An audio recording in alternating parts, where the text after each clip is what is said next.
Praise the lord. ఈరోజు దేవుని వాక్యము, నాశనమునకు ముందు గర్వము నడుచును, పడిపోవుటకు ముందు అహంకారమైన మనస్సు నడుచును.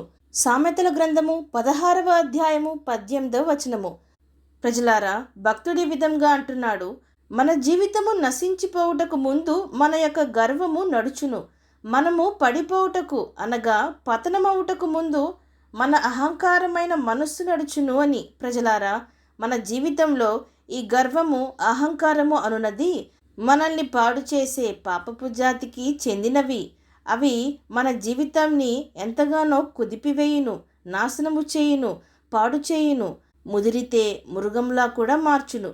ప్రజలారా, దేవుడు అంటున్నాడు, ఈ లోకము దాని పరిపూర్ణత అన్నీయూ నావే, వెండి బంగారములు నావే, పశుపక్షాదులు, కొండలు, గుట్టలు అన్నీయూ నావే అని.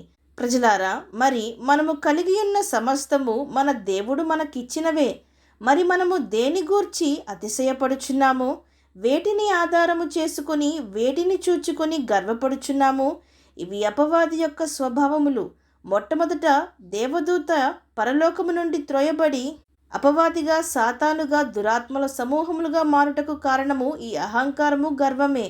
అది పవిత్రమైన పరలోక రాజ్యము. అక్కడ పరిశుద్ధత ఉండును.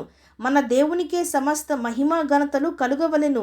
ఈ లోకమందైనా పరలోకమందైనా దేవాది దేవునికే, మహోన్నతుడైన దేవునికే మహిమ ఘనతలు కలుగవలెను.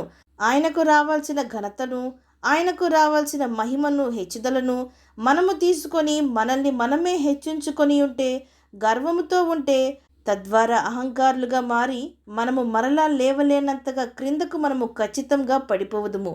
ఖచ్చితంగా మనము ఎంతో జాగ్రత్తగా ఉండవలెను. మనం ఎంత మాత్రము అపవాది స్వభావములు కలిగి ఉండకూడదు. మనము మన దేవుణ్ణి మహిమపరచవలెను. ఆయనకు రావాల్సిన మహిమను, ఘనతను దేవునికే ఇవ్వవలను గాని మనము వాటిని తీసుకొనకూడదు. మనము ఏ పాటి వారము?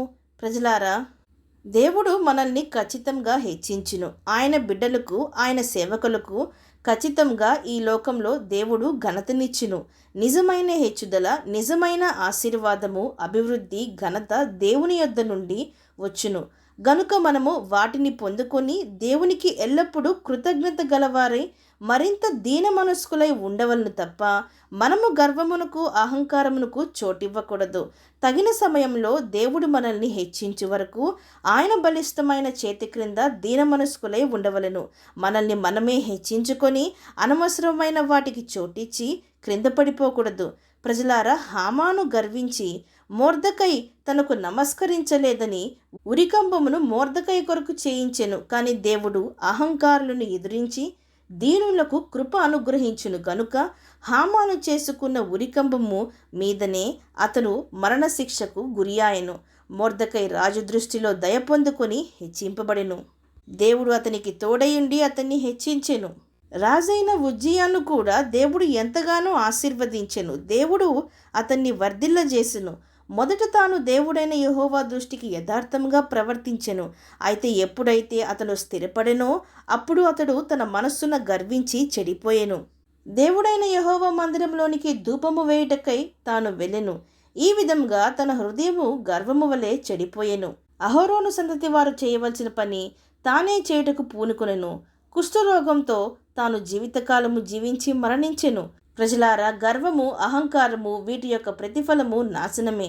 ప్రజలారా, కొందరు లోకంలో వారి యొక్క మనుష్య బలమును, వారి యొక్క కండబలమును, వారి యొక్క ధనబలమును చూచుకొని వారికి ఏమీ కొదువులేదని, దైవ సహాయము కూడా వారికి అక్కరలేదని, దేవుని యందు భయభక్తులు లేకుండా వారి కలిగియున్న ఈ లోకపు వాటిపైనే అతిశయపడుదురు, గర్వించుదురు. అయితే అవి మనుష్యులను నిజముగా రక్షింపజాలవు, నిత్య జీవములోనికి నడిపింపజాలవు, ఆపదలో ఆదుకొనజాలవు. కాబట్టి ప్రజలారా, మనకెంత ఉన్నా లేకున్నా, మనము సమృద్ధిలో ఉన్నా లేమిలో ఉన్నా, అహంకారమును, గర్వమును ప్రదర్శింపకుండా దేవుని యందు భయభక్తులు కలిగి ఆయన దృష్టిలో తగ్గించుకొని జీవిద్దాం. దీన వస్త్రమును ధరించుకుందాం.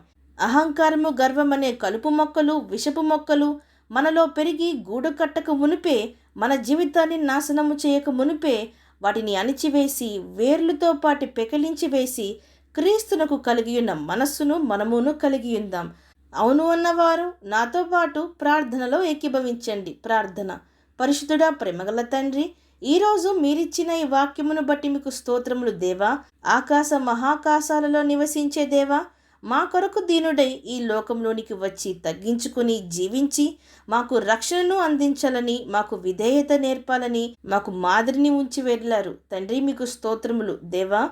మీరు దేవుని చేత హెచ్చింపబడినట్లుగా మేమును దీన మనస్కులై తగ్గింపు తత్వము కలిగి జీవిస్తే మీ చేత హెచ్చింపబడదుము అని విశ్వసించుటకు హేళన, అవమానించడము, అహంకారము, గర్వము అను వాటిని మేము మా జీవితముల నుండి పెకిలించవేసి సాత్వికమైన మనస్సును కలిగి జీవించుటకు మా ప్రతి ఒక్కరికి సహాయము దయచేయమని ప్రార్థిస్తూ సమస్త మహిమాగాంతులు మీకే చెల్లిస్తూ ప్రభువైన యేసుక్రీస్తు నామమున అడిగి వేడుకొంచున్నాం పరమ తండ్రి. ఆమేన్.